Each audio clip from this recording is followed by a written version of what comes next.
衝撃の最終ラウンド KO で歓声と悲鳴が入り混じったニック・ボール vs ブランドン・フィゲロア。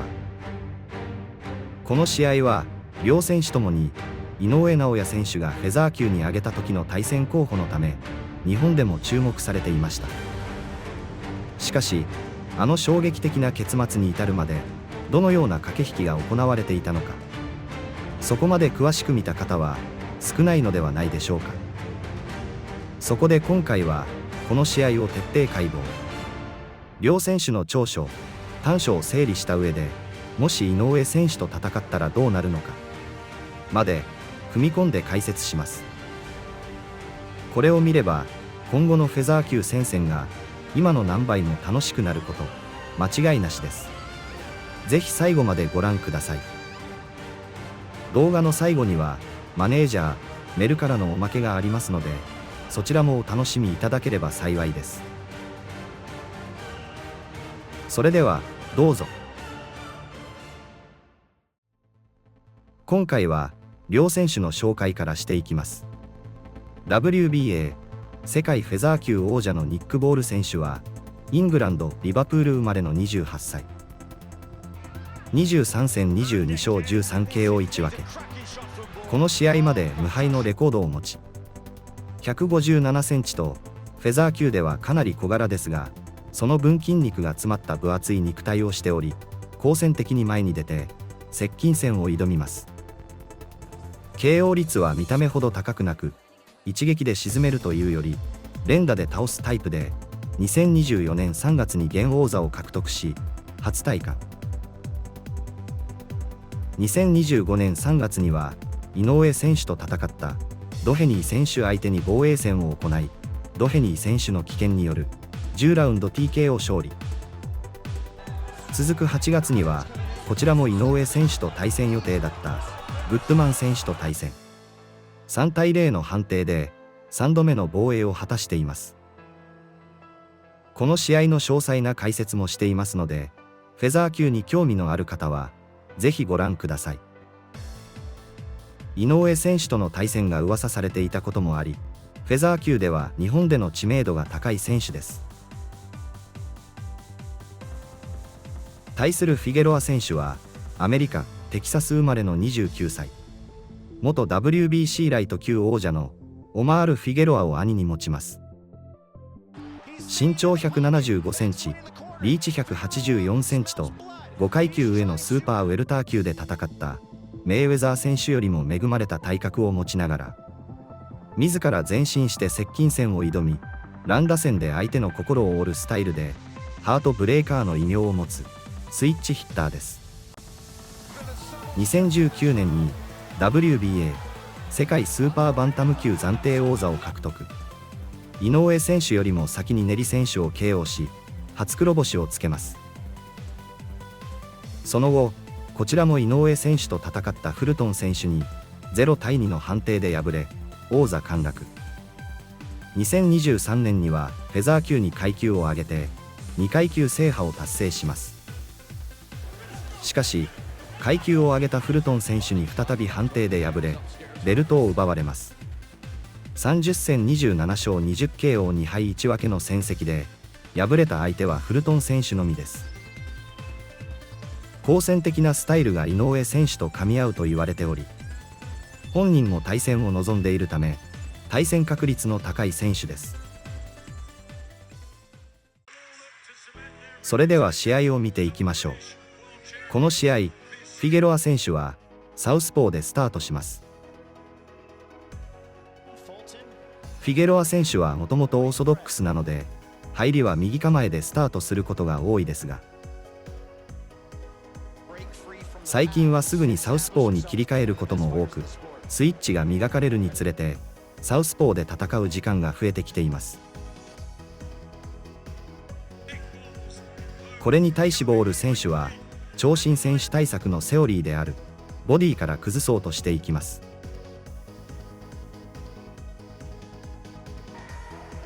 しかしセオリーと違うところもあり、対サウスポーでは相手の前足の外側を取ろうとするのが一般的ですが、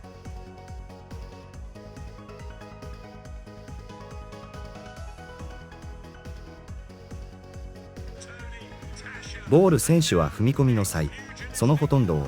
相手の前足の内側に踏み出しています。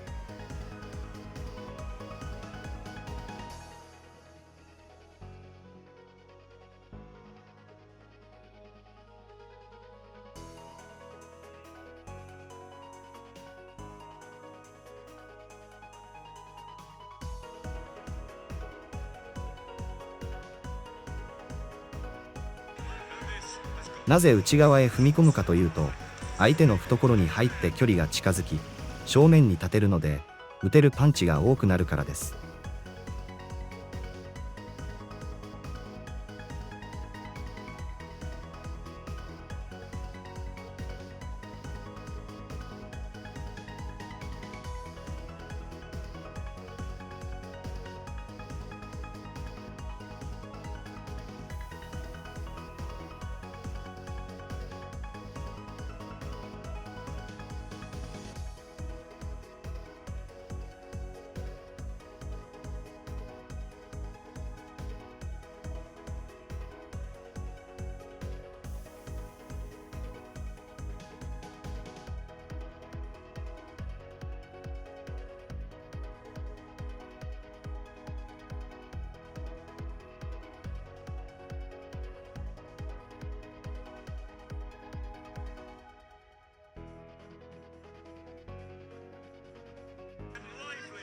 この踏み込みに対し、フィゲロア選手はアッパーで迎え撃ち、ボール選手の体を起こすことで、全身の勢いを止めます。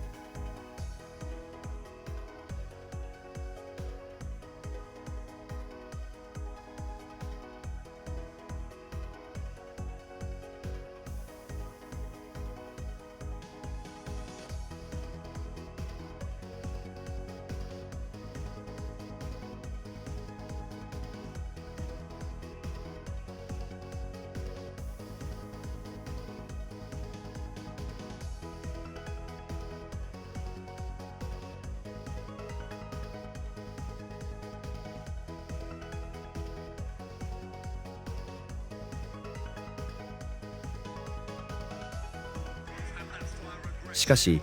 踏み込みを止めようと手を出した際に、ボール選手の左アッパーがクリーンヒットし、顎が跳ね上がります。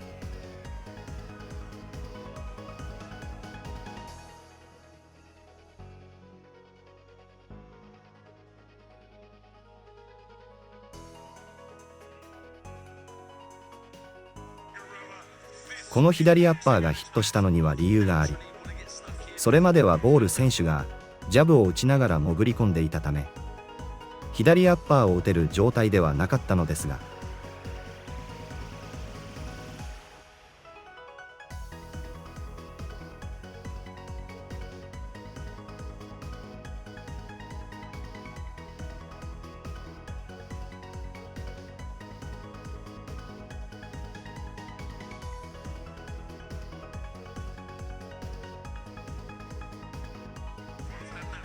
ヒットシーンではジャブの後にタネを作っており、潜った時には左右どちらのパンチも打てる状態でした。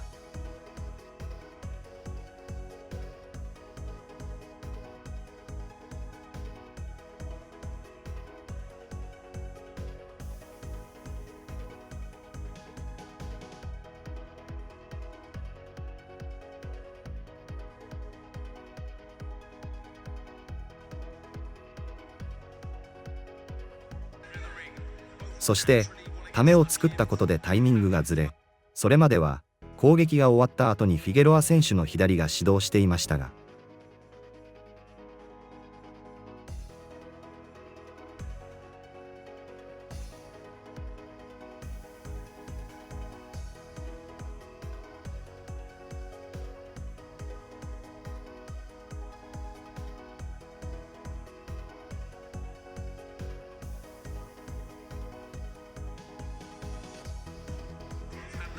ヒットシーンではボール選手の攻撃とフィゲロア選手の左が同じタイミングで発生しています。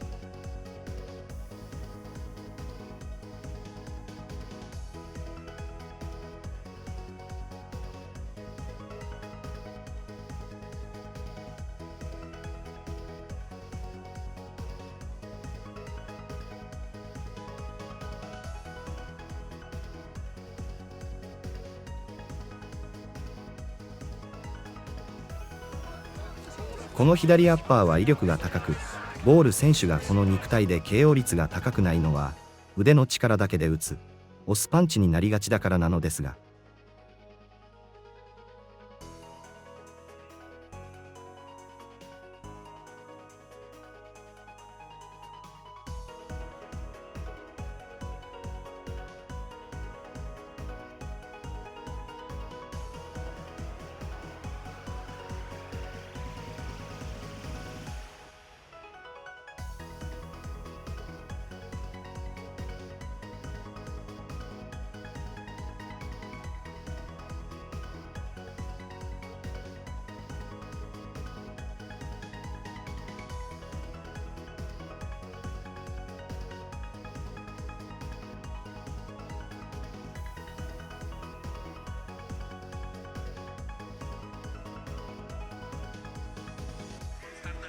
ヒットシーンではしゃがんでから地面を蹴って伸び上がる力が拳に乗っているため、ボール選手のパンチの中で最大威力を誇ります。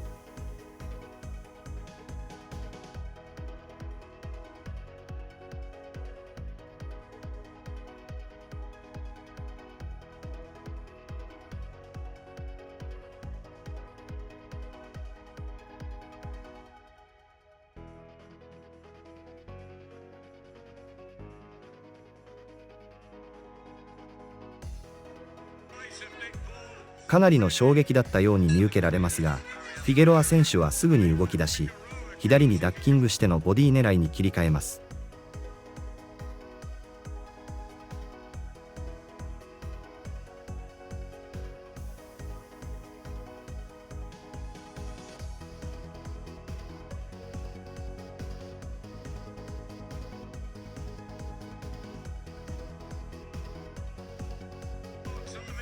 なぜ左にダッキングするかというと、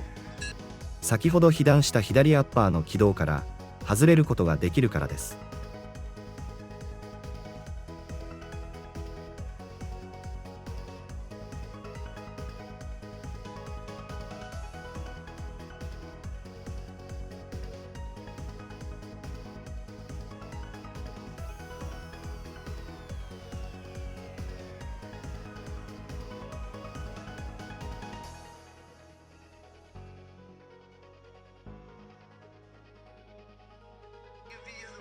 そしていつものように距離を詰めての打ち合いに持っていこうとします。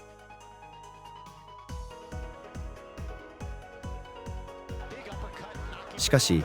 この戦法は普段であれば相手が打ちにくく、フィゲロア選手は戦い慣れている距離での攻防になるのですが、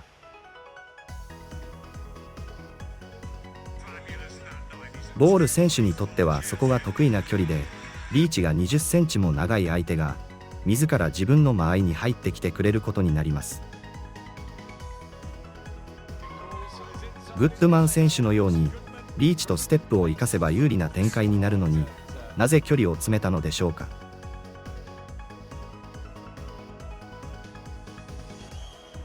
フィゲロア選手が前進しかできないのであれば話は別ですが、過去の試合でリーチを生かしたヒット&アウェイができることを証明しています。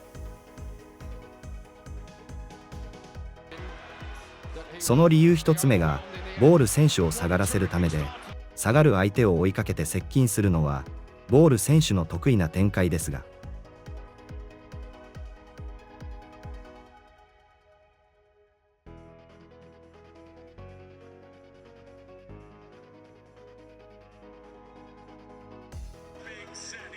下がらせることで先ほどの左アッパーのような腕力以外の力が乗ったパンチが打ちづらくなり、攻撃力を低下させることができます。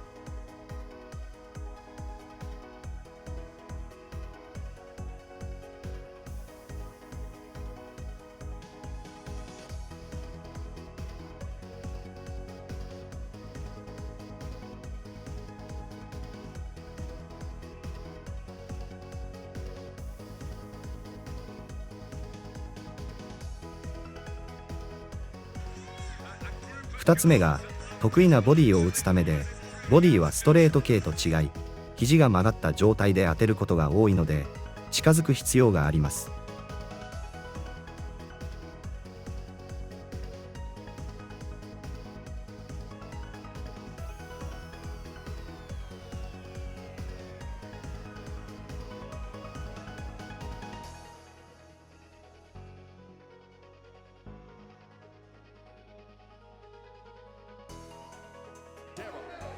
そして3つ目が、サウスポーだとフットワークが使いづらいからです。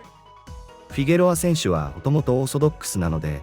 右構えの時はフットワークが自然と使えるのですが、プロキャリア途中で身につけたサウスポースタイルは、足運びがぎこちなく、ステップがうまく使えないのです。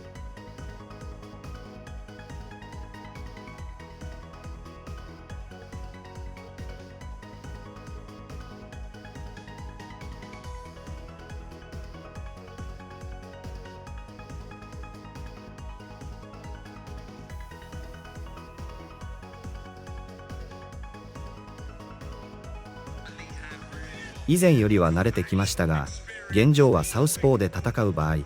近距離で戦わざるを得ないとも言えます。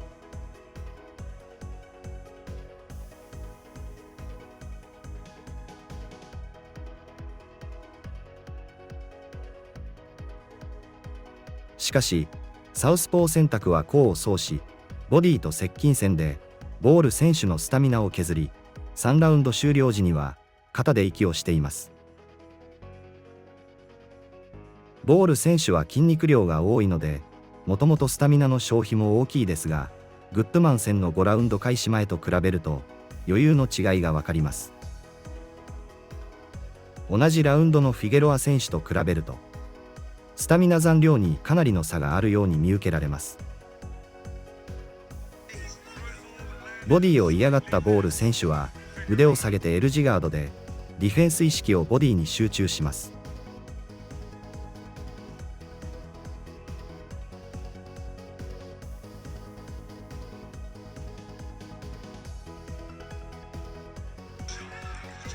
すると今度は意識が薄くなった上へのフィゲロア選手の左ストレートがヒットし、機能しだします。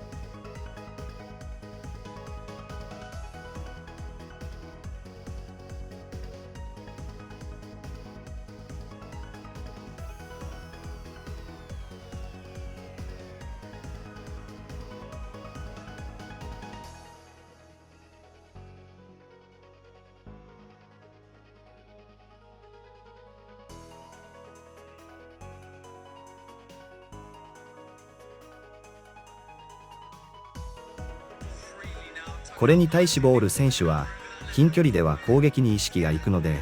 ガードが下がるフィゲロア選手に左フックを打ち込み対抗します。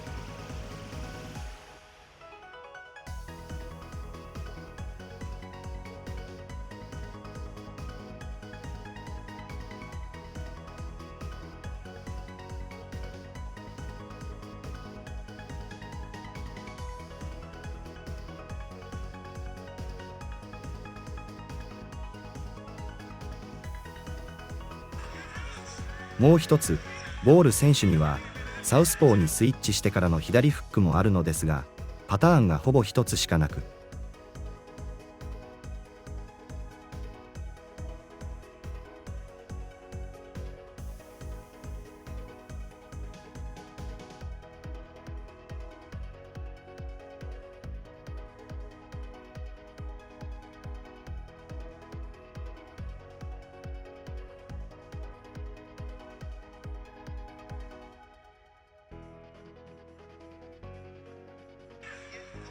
打ち方の関係で離れた距離からしか出せないので、フィゲロア選手から見やすく、試合を通して避けられていました。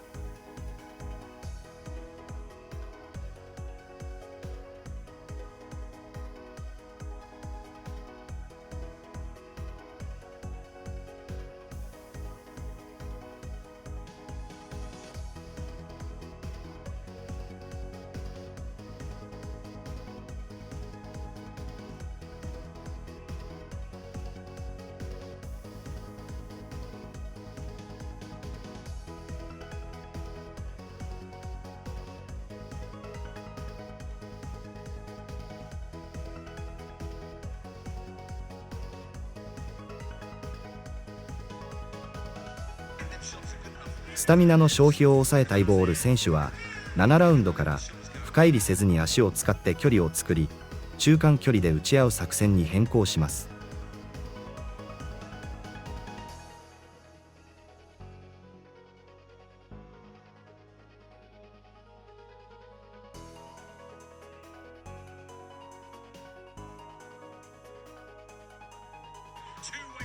すると、今まではボール選手が自ら内に入ってきてくれたので、フィゲロア選手が自動的に外を取り、前足の住み分けができていたのですが、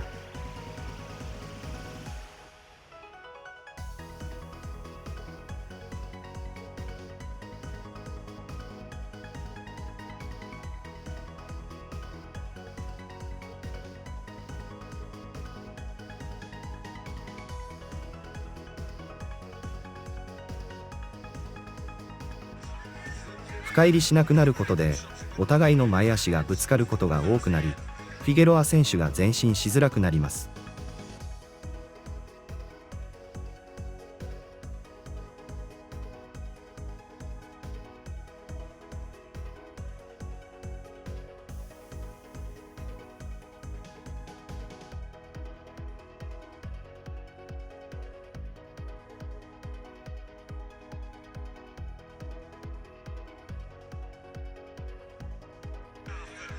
この状況を打破するために、フィゲロア選手がオーソドックスで戦う時間が長くなります。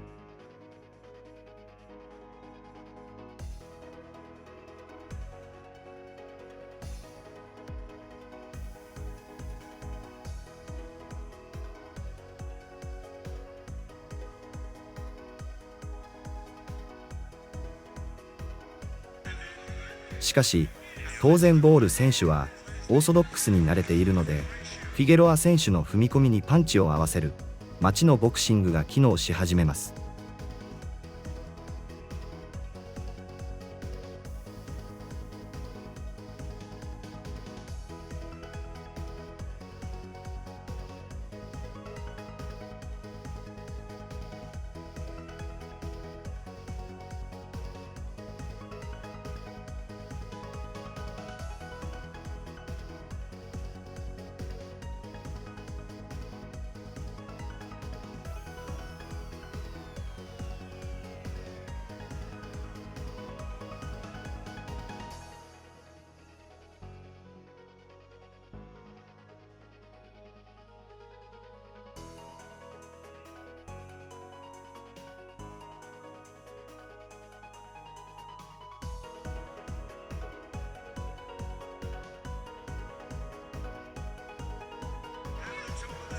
このままボール選手ペースになるかと思いきや、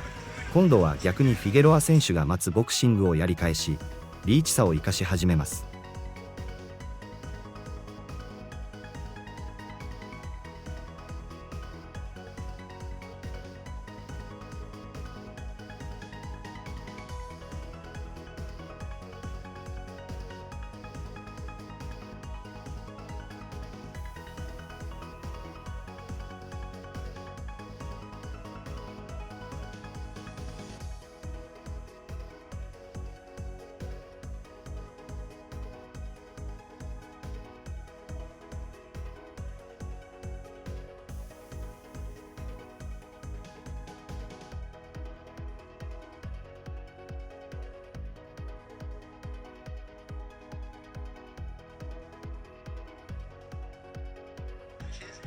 そして前進する際にもジャブをリーチを生かす打ち方に変更し、ボール選手のアウトボクシングを無効化していきます。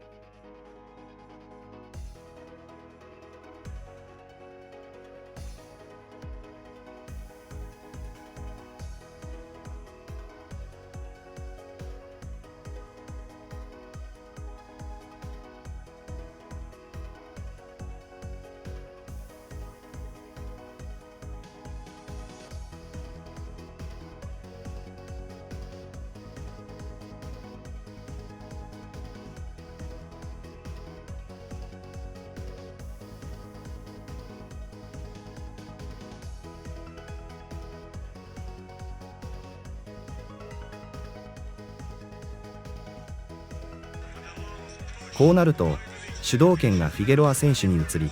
再び接近戦の攻防が増えてきます。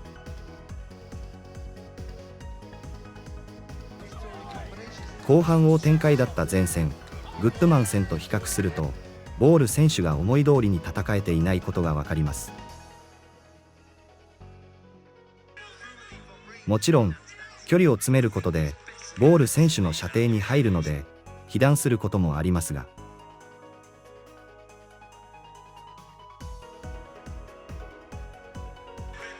中盤で被弾率の高かった左フックへの対策を施しており、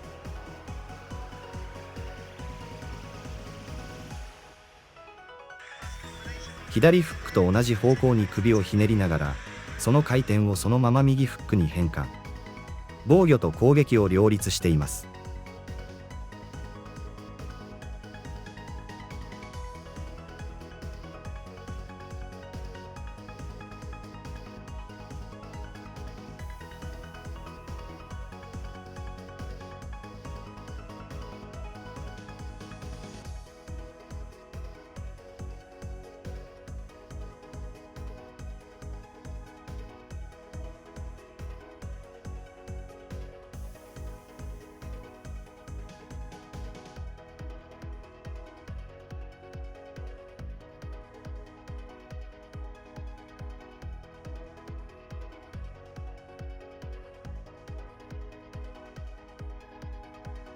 シチュエーションは違いますが、構造は井上選手が使う引きフックと似ています。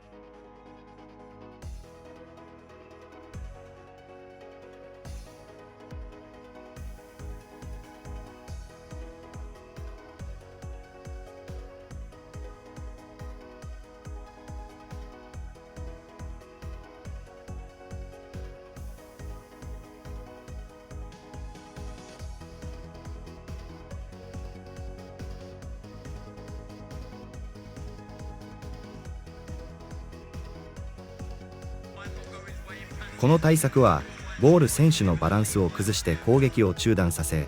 逆に自分のペースに持ち込む意味でも効果的でした。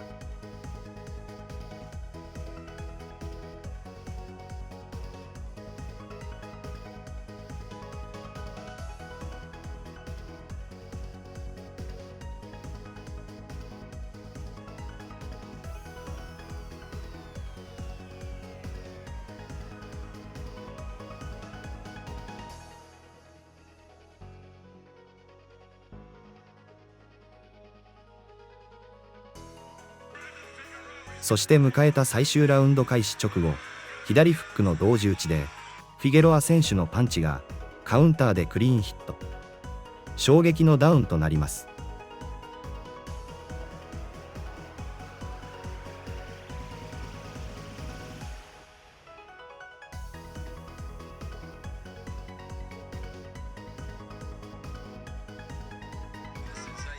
しかし、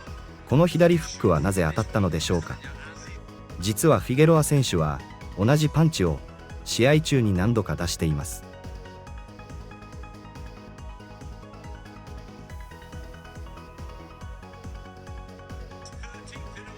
11ラウンドにも出していますが、それまではボール選手がディフェンスを意識しており、打ち終わりの隙を小さくしていました。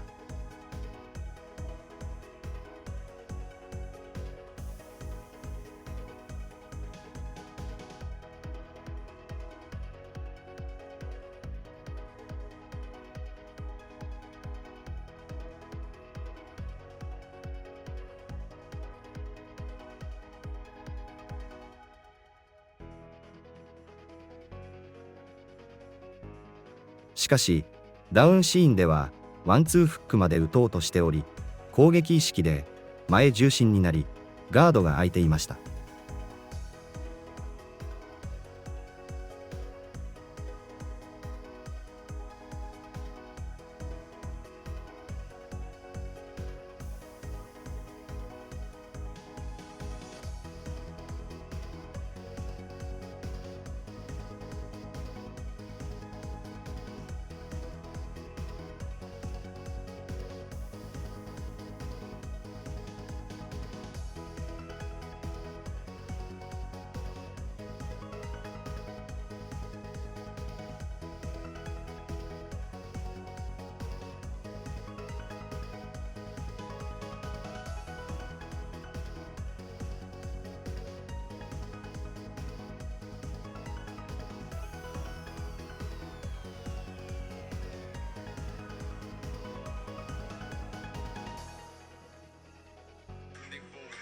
おそらく明確にポイントでリードしていたら打ち急ぐこともなく、今までと同じでヒットしなかったでしょう。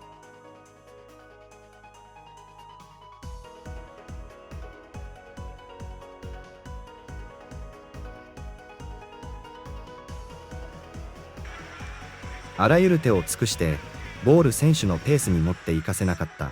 フィゲロア選手の積み重ねがもたらした一撃でした。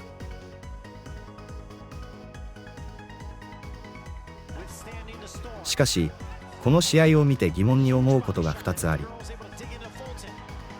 1つ目がフィゲロア選手はもっとゴリゴリ距離を詰めてもっと力強いパンチを振っていた印象があることです。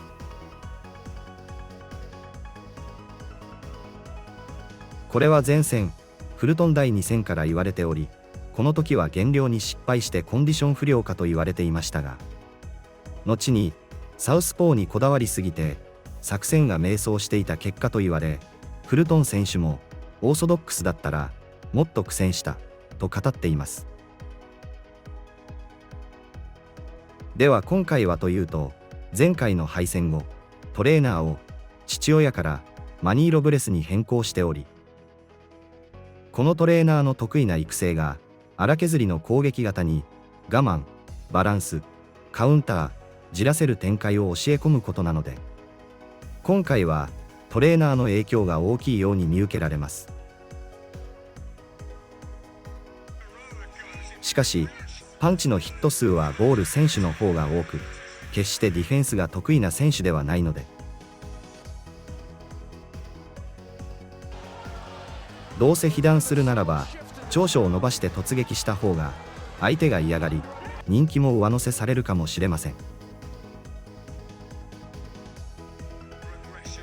疑問2つ目がフィゲロア選手の打たれ強さの謎で、ボクシングキャリアでこれだけ被弾してダウン一つないというのは異常ではないでしょうか。練り戦では1ラウンドにボール選手からダウンを奪ったパンチを逆に自分が被弾していますが、追撃にも耐えています。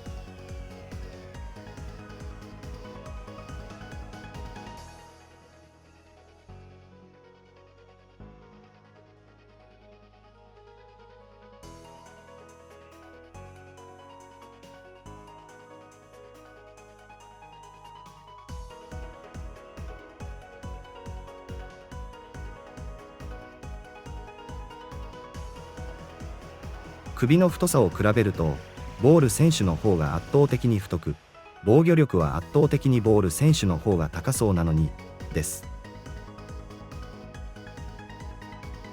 その要因の一つとしてフィゲロア選手の首がよく動くことがあり、被弾時も大きくしなります。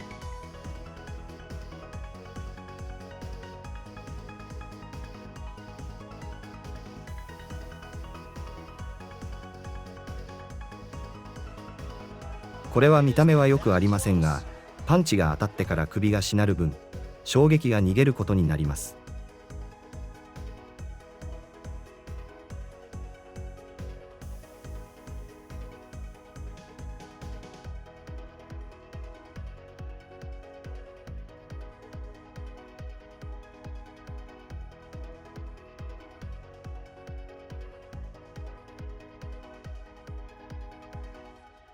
これと似たタイプがケンシロウ選手で、ダメージが流せるメリットと見栄えが悪くポイントを取られやすいデメリットがあります。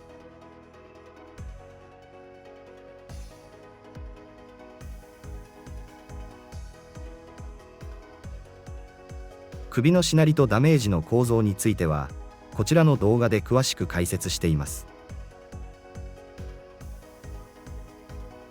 では両選手が井上選手と対戦した場合どうなるのでしょうか。まず井上選手がステップを多用した場合、両選手の勝率は極端に低くなります。ボール選手の場合リーチで劣るので自分から前に出ないといけませんが、踏み込んだ後にバランスを崩すシーンが多く見られます。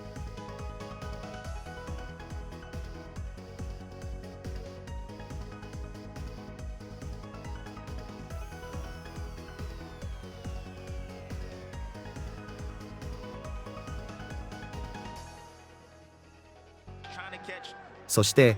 井上選手に対して強引に前に出てバランスを崩すとどうなるかはネリ選手が分かりやすく証明してくれています。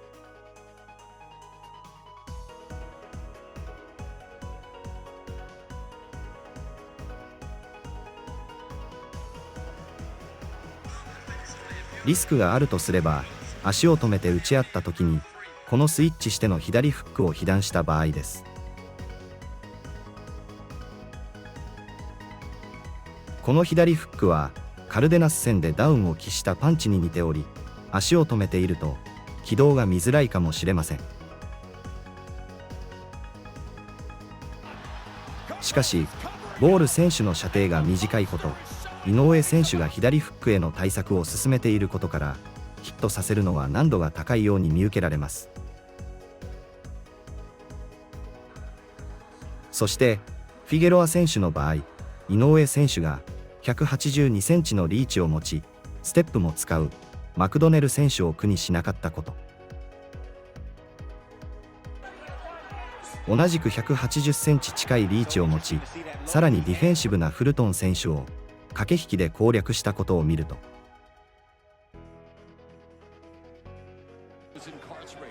リーチが長くてもステップメインではないフィゲロア選手を足を使った井上選手は苦にしないように見受けられます。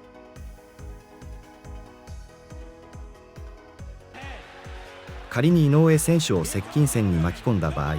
被弾の多いフィゲロア選手が井上選手の強打を耐えきることができるでしょうか。ただし最近の井上選手に見られる押すパンチだとフィゲロア選手が耐えて勢いづく可能性があります。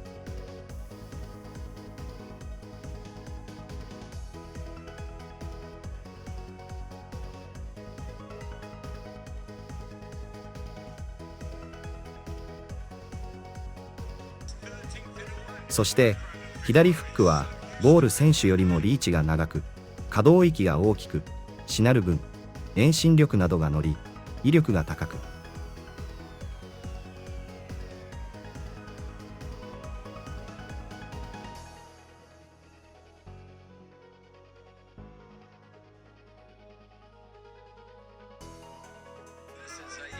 さらに軌道がより大きくなり視界の外を通る可能性もあるため、このパンチには注意が必要です。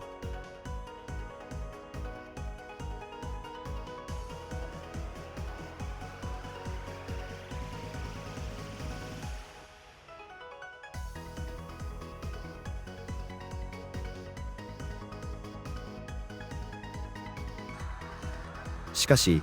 井上選手の仕上がりが良い場合、圧倒する可能性が高く、井上選手の勝利は揺るがないように見受けられます。むしろ対戦相手は関係なく井上選手がフルトン戦の仕上がりだった場合、誰も勝てないというのが正しいのかもしれません。どちらと対戦しても見応えのある試合になりそうなので、実現するのが楽しみですね。いかがでしたか。両選手は荒々しい印象がありますが、試合を細かく見るとそこには緻密な駆け引きが隠されていました。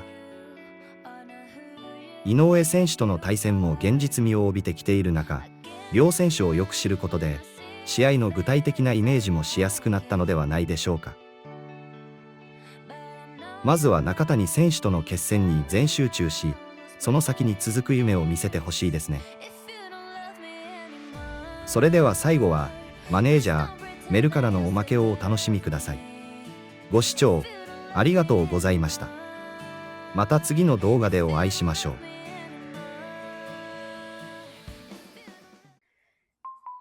皆様、いつもご視聴いただきありがとうございます。マネージャーのメルです。皆様は年末年始何をして過ごされましたか？私は実家へ帰って美味しいブリしゃぶを食べました。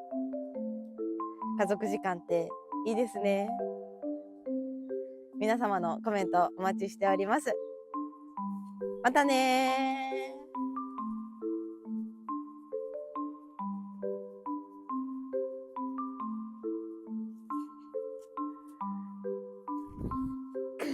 ー。